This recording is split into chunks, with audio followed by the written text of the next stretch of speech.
हिंदू धर्म में भीष्म द्वादशी के दिन पितरों के निमित्त कोई भी धार्मिक कर्म कांड करने का विशेष महत्व है। भीष्म द्वादशी के दिन पितरों के निमित्त किए गए किसी भी कार्य से पितृ प्रसन्न होकर अपने लोक लौट जाते हैं और अपने वंशजों पर अपना आशीर्वाद बनाए रखते हैं। 9 फरवरी को भीष्म द्वादशी है। जैसा कि हमारे शास्त्रों में, ज्योतिष के ग्रंथों में एक प्रत्येक तिथि का बहुत बड़ा महत्व होता है।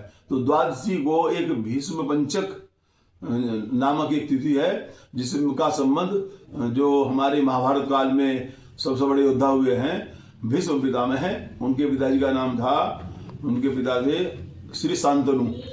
तो शांतनु जी के पुत्र थे, माँ गंगा उनकी माता का नाम था। तो भीष्म पितामह ने यह प्रतिज्ञा की थी कि मैं आजीवन विवाह नहीं करूंगा। क्यों? कि पिताजी, मैं आपके सुख के लिए, आपका जो सुख है, आप बहुत उदास रहते हैं, इस कारण मैं जीवन में वो कभी विवाह नहीं करूंगा। ये एक पितरों के ये समर्पित तिथि होती है। यदि हम द्वादशी को अपने पितरों के लिए ये सब हम आयोजन करते हैं, गंगा किनारे, तीर्थ के किनारे, गंगा हरिद्वार में जो हमारे माँ गंगा के तट पर, तो हमारे पितरों का उद्धार भी होता है और हमें अंत में मोक्ष की प्राप्ति होती है और हमारे घर में सुख शांति बनी रहती है।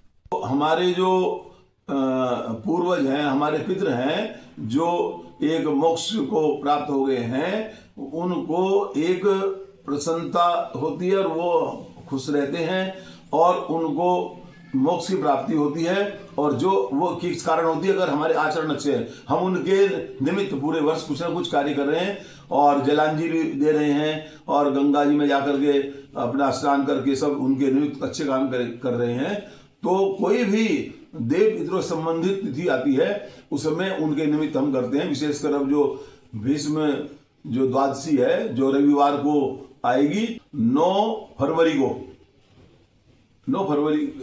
को इसका वो है तिथि है।